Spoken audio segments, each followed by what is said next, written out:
దేవునికి స్తోత్రం. ప్రభు నామంలో మీ అందరికీ వందనాలు. ఈరోజు నిర్గమాకాండము 29వ అధ్యాయాన్ని ధ్యానం చేసుకుందాం. ప్రియ దేవుని బిడ్డలారా, గడిచిన దినమందు నిర్గమాకాండము 28వ అధ్యాయంలో దేవుడు మోషేను పిలిపించి అహరోను కుమారులను యాజకత్వం చేయడానికి ప్రతిష్ఠించాలని ఆశపడ్డాడు. దేవుడు అహరోను కుమారుల పట్ల ఒక ప్రణాళిక కలిగి ఉన్నాడు. అందుకు మోషేను పిలిపించి తనకు కావలసినటువంటి ప్రత్యేకమైనటువంటి వస్త్రము అనగా నిలువుటంగి ఎలా తయారు చేయాలో, నిలువుటంగు తయారు చేయడానికి ఏమేమి వస్తువులు కావాలో వాటన్నిటిని గురించి దేవుడు మోషేకు తెలియజేశాడు. నిలువుటంగి వేసుకొని దేవుని యొక్క ప్రత్యక్ష గుడారముకు వెళ్ళి బలిపీఠము దగ్గర బలి అర్పించాలి అనంటే కలంకము లేకుండా పవిత్రముగా దేవునికి భయపడేటటువంటి వ్యక్తిగా ఉండాలి. అలా ఉన్నవారు ఎవరు అని గమనిస్తే దేవుడు అహరోనుకు జన్మించినటువంటి కుమారులను ఏర్పాటు చేసుకోవాలని ఆశపడ్డాడు. ప్రియ దేవుని బిడ్డలారా, దేవుడు మొదటి నుండి ఐగుప్తు దేశములో నుండి ఇజ్రాయేలు ప్రజలను కనాను ప్రాంతానికి నడిపించాలని, పాలు తేనెలు ప్రవహించే పట్టణానికి వారిని చేర్చాలని దేవుడు ఆశపడ్డాడు. వారు కలిగి ఉన్నటువంటి పరిస్థితిని దేవుడు చూశాడు. ఐగుప్తులో వారు పడినటువంటి బాధలను, వేదనలను, వారు కలిగినటువంటి దుఃఖములను దేవుడు చూసి ఆ చెర నుండి, ఐగుప్తు ప్రాంతము నుండి ఇజ్రాయేలు ప్రజలను బయటకు తీసుకొచ్చాడు. అద్భుతమైనటువంటి ఆశ్చర్య కార్యముల చేత దేవుడు వారిని బయటికి రప్పించి వారి వెంటే ఉంటూ వారి మధ్యలో సంచారం చేయాలని దేవుడు ఆశపడుతూ నిరంతరము కూడా ఇజ్రాయేలు ప్రజలను ఉద్దేశించి మోషకు ఏం తెలియజేయాలో ప్రతి క్షణము కూడా ఆయన తెలియజేస్తూ ముందుకెళ్తూ ఉన్నాడు. ప్రియ దేవుని బిడ్డలారా, 29వ అధ్యాయంలో మనం జాగ్రత్తగా గమనించినట్లయితే మోషేను పిలిపించి దేవుని యొక్క ప్రత్యక్ష గుడారము దగ్గర ఉన్నటువంటి బలిపీఠము దగ్గర మరి దేవునికి బలులు అర్పించాలని, అలాగే అహరోను కుమారులను ప్రత్యేకంగా ప్రతిష్ఠించి వారిని ఇజ్రాయేలు ప్రజల పాపాలు చేసినటువంటి ఆ పక్షాన వారిని ఎన్నుకోవాలని దేవుడు చూస్తూ ఉన్నాడు. అదే రీతిగా మోషేను పిలిపించి మరి వారు నాకు యాజకులు అవునట్లుగా వారిని నీవు ప్రతిష్ఠించాలి.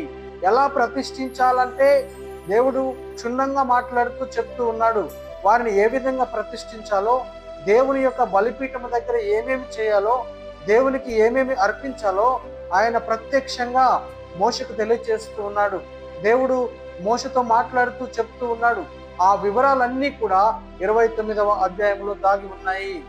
దేవుడు ఇజ్రాయేలు ప్రజల మధ్య ప్రత్యక్ష గుడారము వేసుకుని ఆయన వారి మధ్యలో సంచరించాలని ఆశపడి ఆ ప్రత్యక్ష గుడారము యొక్క ఆవరణము దగ్గర ఒక బలిపీఠము కట్టించి ఆ బలిపీఠము దగ్గర పాప పరిహారార్థ బలిగా వారు చేసినటువంటి తప్పులను బట్టి, వారు చేసిన పాపాలను బట్టి, వారు చేసినటువంటి దేవునికి వ్యతిరేకమైనటువంటి కార్యాలను బట్టి ఆయన మరి ఇజ్రాయేలు ప్రజల నిమిత్తము బలులు అర్పించాలని, బలులు అర్పించి వారు పాప పరిహారార్థ బలిగా క్షమించబడినట్లుగా దేవుడు ఇజ్రాయేలు ప్రజలను ఉద్దేశించి అహరోనును వారి కుమారులను నిత్యము దేవునికి యాజకులుగా ఉండినట్లుగా బలిపీఠము దగ్గర బలులు అర్పించేటటువంటి యాజకులుగా వారిని తయారు చేయాలని దేవుడు ఆశించాడు. మోషేను పిలిపించి వారిని ఏం చేయాలో, ఎలా చేయాలో, వారికి ఆ బలిపీఠము దగ్గర జరగవలసినటువంటి బలులు ఎలా అర్పించాలో క్షుణ్ణంగా దేవుడు మోషకు తెలియజేస్తూ వచ్చాడు. మొట్టమొదటిగా అహరోను కుమారులను పిలిపించి వారిని ఆ ప్రత్యక్ష గుడారము దగ్గర ఉన్నటువంటి ఆవరణము దగ్గర వారిని ప్రత్యక్షంగా వారిని అక్కడికి తీసుకుని వచ్చి అక్కడ వారికి స్నానం చేయించి వారు కలిగి ఉన్నటువంటి ప్రత్యేకమైనటువంటి వస్తువులు అనగా వస్త్రములను తీసుకొచ్చి ఆ యొక్క అహరోనుకు మరి తొడిగించి ఆ అహరోనును ప్రతిష్ఠించాలని చూస్తూ ఉన్నాడు. మొట్టమొదటిగా దేవుని బలిపీఠం దగ్గరికి అహరోను రావాలి. అహరోను ఎలా రావాలి అని అంటే, ప్రత్యక్షంగా ఆవరణము దగ్గరికి వచ్చిన తర్వాత తను స్నానము చేసి ఆ మరి దేవుడు చెప్పినటువంటి నిలువుటంగి ఆ వస్త్రము ఏఫోదు వస్త్రము తీసుకుని ఆ ఏఫోదు వస్త్రమును ధరించి దట్టి కట్టి అలాగే ఆ నిలువుటంగి ధరించి దేవుని దగ్గరికి వచ్చి, అనగా దేవుడు అంటా ఉన్నాడు, ఒక కోడెను, కలంకము లేనటువంటి ఒక కోడెను, లేత కోడెదూడను, 2 పొట్టేళ్లను తీసుకుని వచ్చి ఆ బలిపీఠము దగ్గర మరి బలులు అర్పించాలని దేవుడు మోషకు తెలియజేస్తా ఉంటున్నాడు. అలాగే గోధుమ పిండితో ఆ పొంగలి రొట్టెలను తయారు చేసి వాటన్నిటిని కూడా ఒక గంపలో వేసుకొని దానిని తీసుకొని ఆ బలిపీఠము దగ్గరికి వచ్చి అహరోను తనతో కూడా ఉన్నటువంటి అతని కుమారులను తీసుకుని ఆ బలిపీఠము దగ్గర దేవునికి బలులు అర్పించాలని దేవుడు ఆశిస్తూ ఉన్నాడు. దేవుడు కోరుకుంటూ ఉన్నాడు. ఈ బలి దేనికనంటే, అది పాప పరిహారార్థ బలిగా ఒక కోడెను, 2 పొట్టేళ్లను వాటిని బలి ఇచ్చి దాని యొక్క రక్తము చేత దేవుని యొక్క బలిపీఠము మీద దానిని ప్రోక్షించాలి. ఇది ఎప్పుడైతే దేవుడు మోషకు తెలియజేస్తూ ఉన్నాడో, దేవుడు మోషని పిలిపించి దేవుని యొక్క బలిపీఠము దగ్గర బలులు అర్పించాలని వారికి జన్మించినటువంటి కుమారులతో సహా అహరోనును అతని కుమారులను బలిపీఠము యొక్క ఆవరణము దగ్గరికి తీసుకుని వచ్చి, మోషే, నేను చెప్పిన విధముగా నీవు చేయాలి. వారిని బలిపీఠము దగ్గర ఉన్నటువంటి ఆవరణములోకి వారిని తీసుకుని నేను చెప్పినటువంటి కోడెను, 2 పొట్టేళ్లను తీసుకుని వారికి స్నానం చేయించి అక్కడికి వచ్చిన తర్వాత అహరోనును అతని కుమారులను ఈ యొక్క బలిపీఠము దగ్గర రక్తము ప్రోక్షించడానికి నీవు వారిని సిద్ధం చేయాలి. నేను చెప్పిన విధంగా నీవు తూచా తప్పకుండా నడవాలని దేవుడు మోషకు చెప్తూ ఉన్నాడు.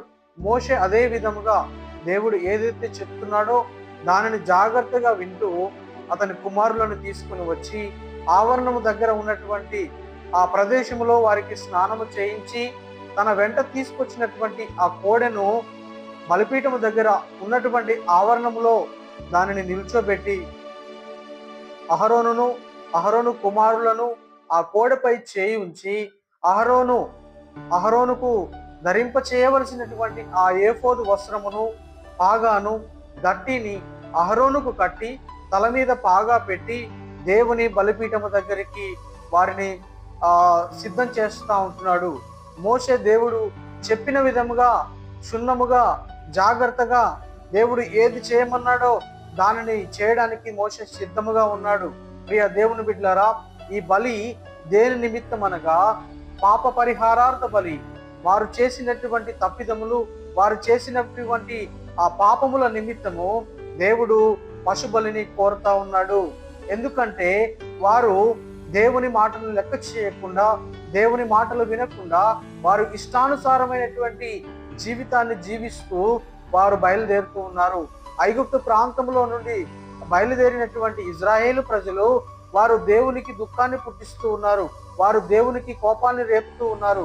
దేవునితో సహవాసం చేయకుండా వారి ఇష్టానుసారమైనటువంటి జీవితాన్ని వారు జీవించాలని తీర్మానం తీసుకుని ముందుకెళ్తూ ఉన్నప్పుడు దేవుడు వారిని చూశాడు.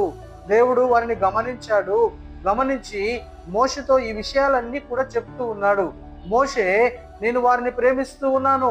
ఇజ్రాయేలు ప్రజలు ఐగుప్తు ప్రాంతములో బహుభయంకరమైనటువంటి జీవితాన్ని జీవించినప్పుడు వారిని నేను చూశాను, వారి దుఃఖాన్ని నేను చూశాను, వారు పడినటువంటి శ్రమలను నేను చూశాను.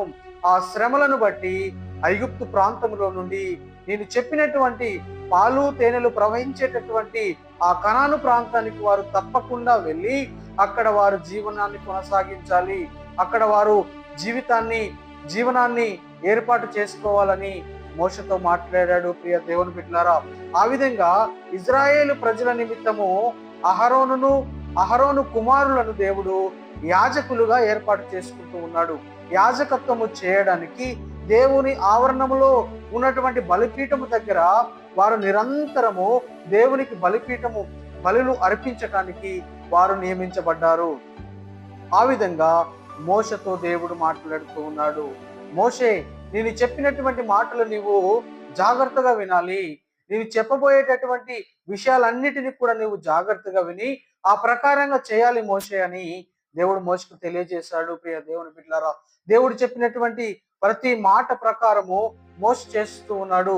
అహరోనును పిలిపించి తనకు బట్టలు తొడిగించి ఏఫోదు అనగా దేవుడు చెప్పినటువంటి ఏఫోదును తనకు ధరింప చేసి తన నడుముకు దట్టి కట్టి తన తల మీద పాగా పెట్టి ఆ యొక్క నూనెతో అహరోనును ప్రతిష్ఠించాడు. అహరోనును అభిషేకించాడు. తర్వాత ఆ యొక్క కోడెను ఆవరణము దగ్గరికి తీసుకొని వచ్చి దానిని వధించి దాని ద్వారా వచ్చినటువంటి ఆ రక్తమును తీసుకుని ఆ యొక్క బలిపీఠము ఉన్నటువంటి ఆ బలిపీఠానికి ఉన్నటువంటి 4 కొమ్ములకు ఆ రక్తాన్ని తడిపి తరువాత ఆ యొక్క కోడె ఆ లోపల ఉన్నటువంటి ఆంత్రములను అనగా అవయవాలను తీసుకొని ఆ అవయవాలు ఆ యొక్క బలిపీఠం మీద వేసి దహించి వేసి ఆ యొక్క పాప పరిహారార్థ బలిగా దేవుడు ఆ కోడెను అక్కడ వధించమని చెప్పాడు. దేవుని బిడ్డలారా, 2 పొట్టేలను ఎందుకు తీసుకురమ్మని చెప్పాడంటే అందులో ఒక పొట్టేలు ఇజ్రాయేలు ఆ ప్రజల నిమిత్తము అహరోను కుమారులను పిలిచి వారికి కూడా మరి వారి దగ్గరికి తీసుకుని వచ్చి వారికి వస్త్రాలను తొలగించి ఆ పొట్టేలను అక్కడ వధించి బలిపీఠము చుట్టూ ఆ రక్తమును చల్లి దాని లోపల ఉన్నటువంటి అవయవాలను తీసుకొని ఆ యొక్క బలిపీఠము మీద ఆ దహన బలిగా దహించి వేయమని మోషతో దేవుడు చెప్తూ ఉన్నాడు. దేవుడు చెప్పినటువంటి ప్రతి మాట మరి మోష చేస్తూ వస్తూ ఉంటున్నాడు.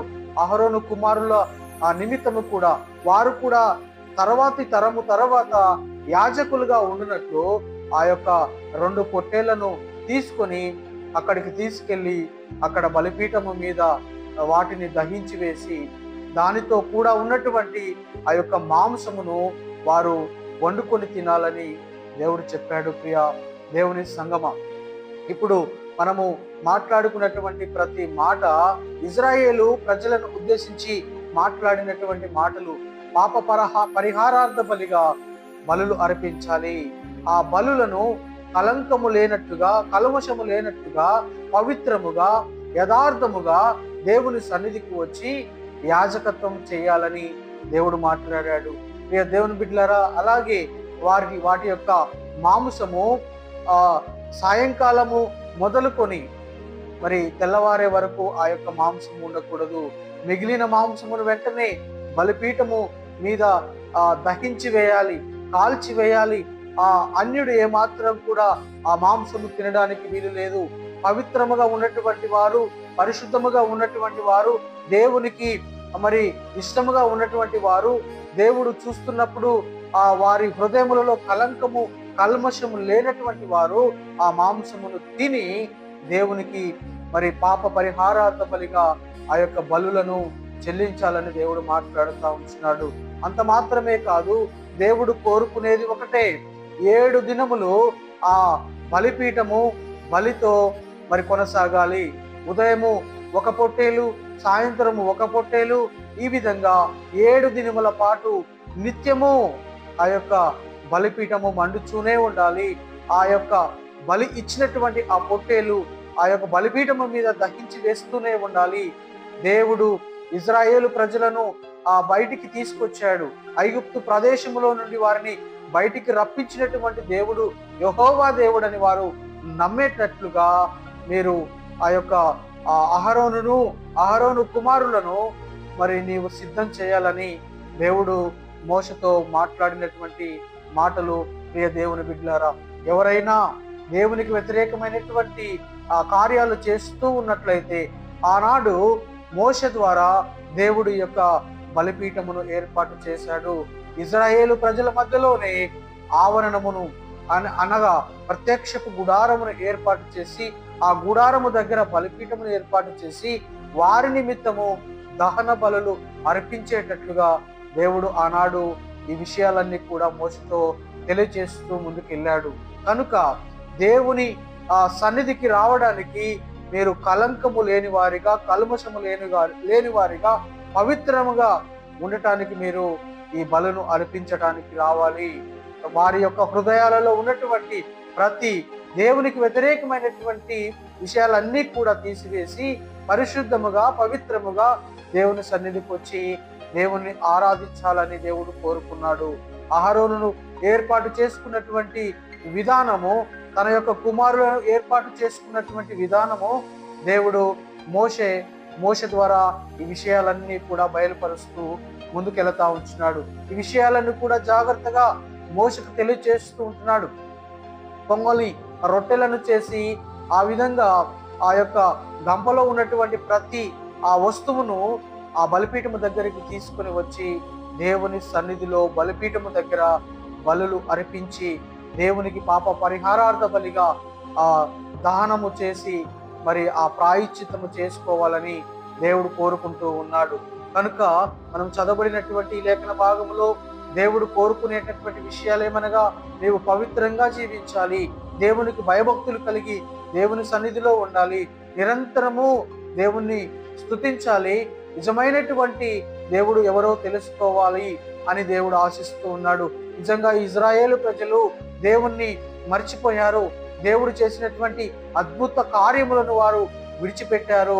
వారి ఇష్టానుసారమైనటువంటి జీవితాన్ని వారు జీవించాలని కోరుకొని వారు ముందుకు సాగుతూ వెళుతూ ఉన్నటువంటి సమయంలో దేవుడు వారిని చూసి మరి ఓర్చుకోలేకపోయాడు.